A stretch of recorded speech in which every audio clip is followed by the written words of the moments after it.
again from Shaler North Hills Library, and we are doing more stupendous summer science out on my back patio area. And I did the first step of this ice type experiment. We're still doing some ice ones in the freezer on my own, but I will explain what I did. I have a bowl and I put a golf ball inside the bowl. And then I covered the golf ball and the bowl with this plastic wrap. And then we made a mixture out of water and baking soda and some blue food coloring we chose to use. You can use any color you want though. And we filled the bowl up to pretty near the top, or at least enough to cover the golf ball with that mixture. And we stuck the whole thing in the freezer. And it got frozen, which took several hours, I will tell you that.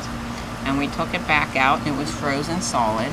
So we are following the experiment. It says to let it thaw a little bit and then take it out of the bowl.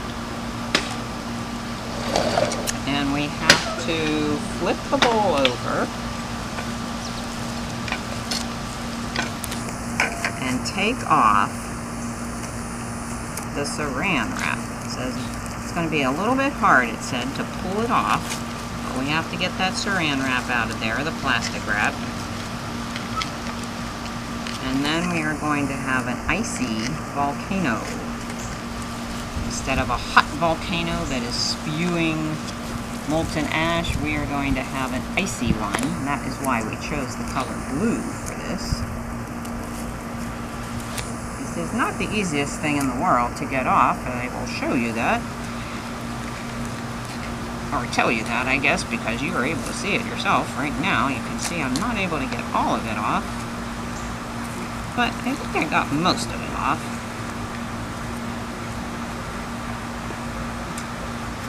Okay, I think we got most of it, and now we are going to put something on top of it. I'm going to squirt my secret mixture on top here. I'm still getting pieces of that plastic wrap off there. And sometimes you get messy with science, as you can see here. This is our icy volcano.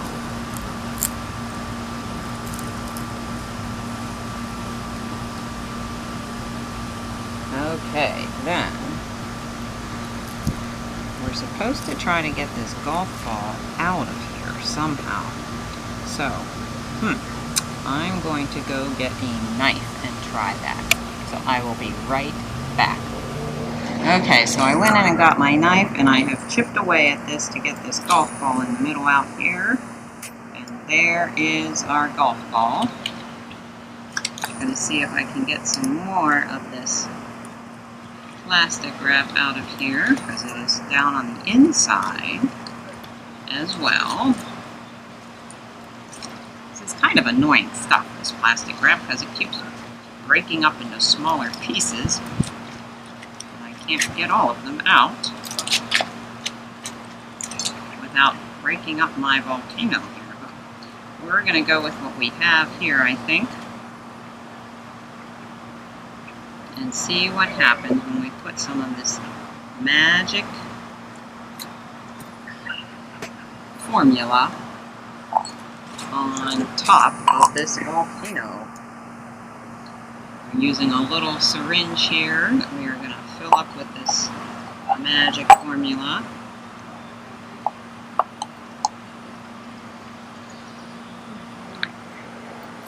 And then we are going to pipe it in to the volcano and see what happens.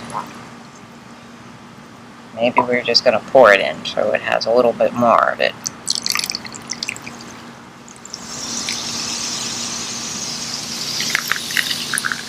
Whoa! The volcano is steaming and bubbling, even though it is frozen. I think it would help if we got some of this saran wrap out of here that's still on here, because that's kind of tying up some of the parts that we want to get to. but it's breaking it all up. So Miss Kathy is not sure how to best handle that, but hey, this is science, and you try again. That's what's so cool about science. You can keep trying, and you can do these at home and try them on your own. Whoa! Look at all those bubbles. Can have a volcano that keeps bubbling even though it's frozen. It's steaming. We have an acid and a base, and they can erupt right in front of us. The baking soda was the base, and we are adding the acid of a vinegar to it. So when they are mixed together, they have a chemical reaction that creates carbon dioxide, we call it, or CO2. And that's what makes all those bubbles. And that is what makes our frozen volcano start erupting. So that one was a little bit of a work job. I have to admit, that was not my favorite experiment, but it is kind of super cool that we can have a frozen volcano.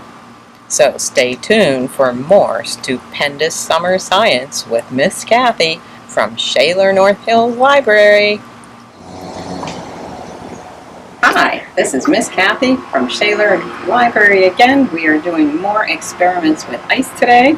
We have so far done nothing major. We have a bowl filled with some water.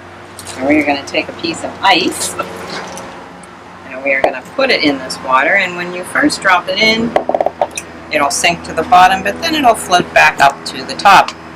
And we are going to take a piece of string, and we are going to, this is like our fishing line here, we are going to put it on top of that ice cube, and we're going to pour a little bit of salt, regular table salt, on there. If you pour too fast, you'll knock the ice cube over. So you want to just pour, see, even that was a little bit much for it. Put a little bit on, woo, and then let it sit there for about 10 seconds or so. And then we'll see what happens. 1, 2, 3, 4, 5, 6, 7, 8, 9, 10. What's going to happen when we go to pick up our string? Look at that, absolutely nothing. Sometimes that's what happens when you do an experiment. Now I did test this one before we did it, and I had to peel the ice cube off the string. It was sticking so good. So maybe because I used that same end of string last time, maybe that's why. We're going to start with a fresh ice cube here. And try this one again. This is what we said. Sometimes it works in science, and sometimes it doesn't. So putting our ice cube in there, putting our piece of string on top of it, trying to have it touch as much of the ice cube as you can, and then putting a little bit of ice on top of that. I mean salt. Thank you, camera person. Oh, Miss Kathy poured too much on again. Let's see if that makes a difference. I'm trying to get this ice cube away from the side. It keeps wanting, this is like a magnet, it keeps wanting to come over to the side. That one's not looking so good, is it? Looks like it's already coming off. Okay, this one is not working either, but they say try again. So we are going to try off that string a little bit, and maybe we'll get a bigger piece of ice here, that we can get more of our ice cubes stuck to. See, I should have gone with my gut and just filmed the very first one we did, because that one worked great. I thought, wow, whoa, that's a big ice cube. Well, let's see if it works here. I'll put our string on top, and then pour a little bit, see if we can get just a little bit going here.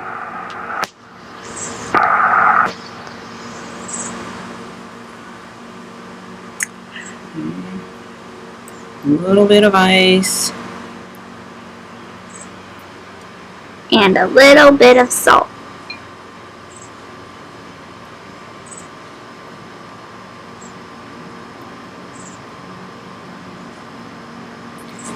No, Miss Kathy is not having so good luck here. Well, we'll try it and see what happens. Put a little bit more salt on, just a wee little bit.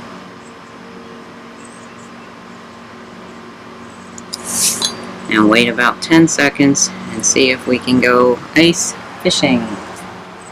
10, 9, 8, 7, 6, 5, 4, 3, 2, 1. There we go. Yay! And we went fishing for ice. Wow, that's so cool. And you can do that with bigger pieces of ice. And the right type of string is helpful too. Why does that work? Well, again, I am no scientist, so I'm going to tell you ordinary water freezes at 32 degrees Fahrenheit or 0 degrees Celsius for those of you out there using Celsius. When you add salt to water, it lowers the water's freezing temperature, meaning it has to get colder than 32 degrees to freeze. How much colder depends on how much salt is mixed in with the water. The salt you sprinkle on the ice cube lowers the freezing temperature, and since the ice cube can't get any colder than it already is, it starts to melt. A little pool of water forms on top of the cube and the string sticks to it. As the ice cube melts, it dilutes the salt water mixture into that little pool and the freezing point starts to go back up. The ice refreezes, trapping the string inside it. So that is how you can go fishing for ice. Let's see. Oh, I think all of our ice cube melted now. We don't have any more fishing to do, but that is a very simple experiment you can try at home. Hi, this is Miss Kathy from Shaler North Hills Library, and we are continuing our science experiment extravaganza for summertime. So, we are going to experiment with blubber today, which is the fat on animals that keeps them nice and warm even when they are in cold areas like this polar bear. So how are we going to do that, you say? Well, I am going to show you. I have a bucket filled with a little bit of water here. And I'm going to open up this can of shortening. Shortening is basically lard, like fat product that you can use when you are baking certain recipes.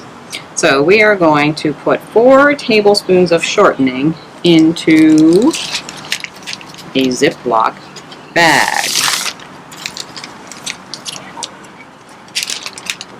So we have our tablespoon measure here. It's very soft. And you just scoop it out inside your bag. Again, these experiments are coming at you from my back porch because it is summertime and it is beautiful to be out in the summer weather enjoying science. They don't have to be exactly 4 tablespoons, kind of a rough approximation. Some things in science you do have to be very exact about. This experiment, I do not believe, is one of them. However, I have never done it before, so I probably should say that, but I just feel like it's going to be okay.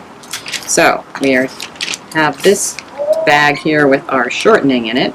We're going to put an empty Ziploc bag inside this bag with the shortening. So we're going to get out another empty bag and put it inside here. Then I'm going to put my hand down in the empty bag so that my hand will stay clean during this whole experiment. It won't get all dirty with the shortening that is between the 2 bags. With my other hand, I'm going to spread that shortening out all over the outside of the inner bag. I'm going to try to spread that around. This is why I said I don't think you have to be too exact on this measurement, because you're just kind of using it to spread around on the outside of this bag. Get them all covered up nice and gooey.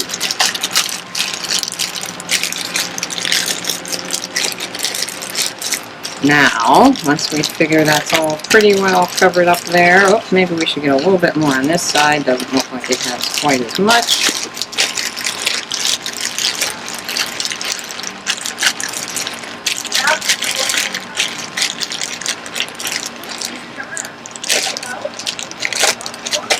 Okay, looks like it's pretty well covered there. Front and back. Back probably doesn't have quite as much, but I think that will be okay. Now, we are going to fold the top of the inner Ziploc bag over the top of the outer Ziploc bag. Now the shortening is going to be stuck in between the two bags.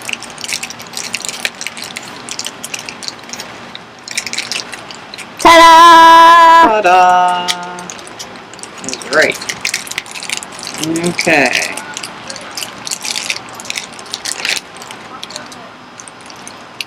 Then we are going to stick my hand inside this other bag here, and I'm going to put that in this bucket of water, but before we do that, we have to add some ice to make it super cold. So Whoa! over here, we get out some of the ice. Super duper cold.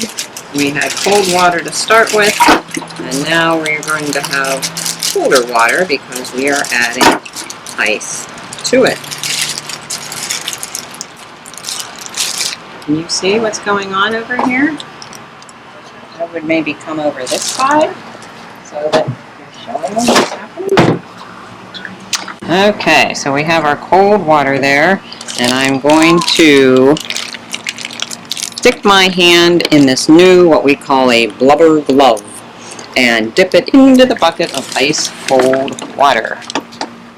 And now I'm going to report on what my hand feels. Feels nice and toasty, warm. Whoa! But don't take my word for it. Camera girl, would you like to put your hand into our new rubber glove? Sure! Okay, you try it, and I will film you and see if your hand stays nice and warm in your new blubber glove. Whoa, I can't feel any cold at all. Do you know why that is? No, you should tell me. Okay, I will. Take your hand out.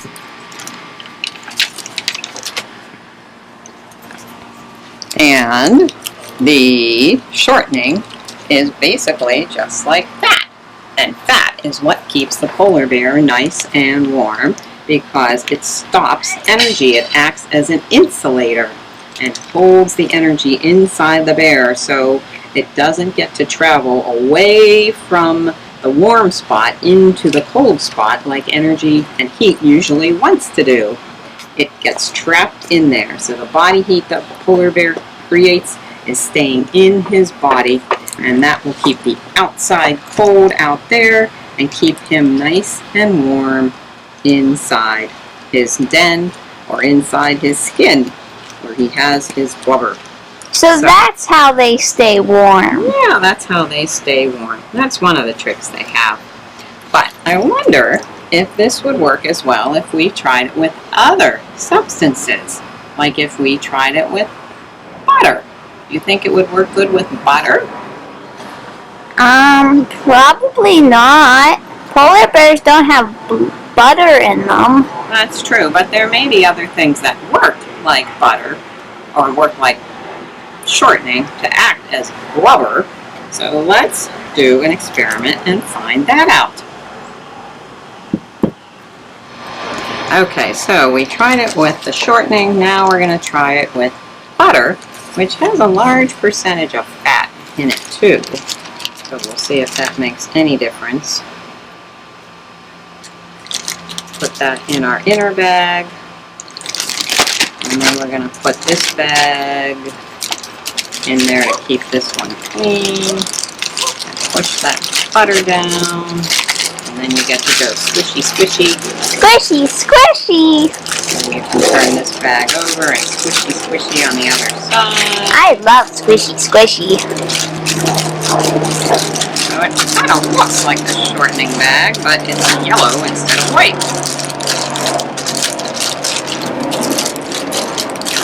But again, butter is another very fatty substance like shortening, so it may work pretty good too.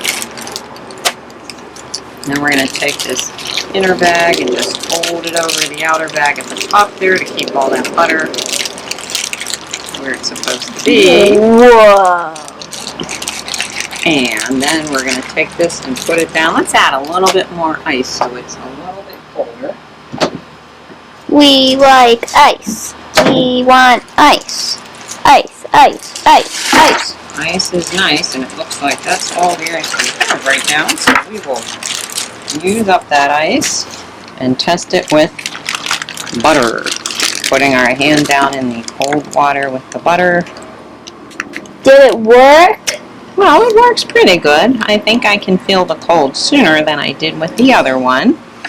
You try it, camera girl, because you did it the other way too.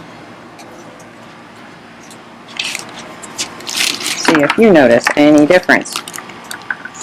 I think it's a little colder, but it still keeps you pretty warm. Okay.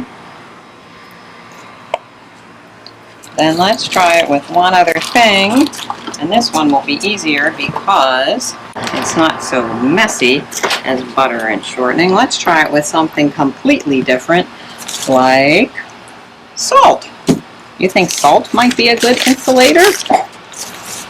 Well, let's see. We're going to pour salt into our outside bag here. Pour that salt. I have to use a little bit more salt than that. And we're going to use the inner bag here. Our polar bears covered with salt. No. No. But not butter either. There's probably a reason for that. We're going to spread our salt around here. We have to fold our bag over the top so all of our salt doesn't just come on out.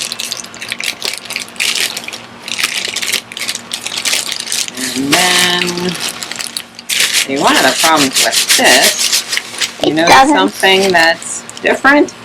It just keeps coming back to one place. It does. It always sinks to the bottom. It's not sticking all over like the butter and shortening did. So that's one good point right there. The makeup of the insulator is very important. Some insulators will all come together and not change their shape very much, whereas butter and shortening, you can change their shape a lot and have it spread out all over the place. So now, even though I'm down on the end that has salt, and if we wanted to, we could even add a little bit more down in just that corner end. And I will try to keep my hand down in that corner end, we'll say, where the salt is. Let's see if I can feel any difference. I'm just filling in that part, and I feel that it's pretty cold water because it's got all that ice in there, and the salt is really not doing a whole lot for keeping my hand warm at this point, because it is not a good insulator. It does not keep the heat from traveling from my hand out into the water. It is still going through those bags and into the water, warming up the water, but cooling off my hand.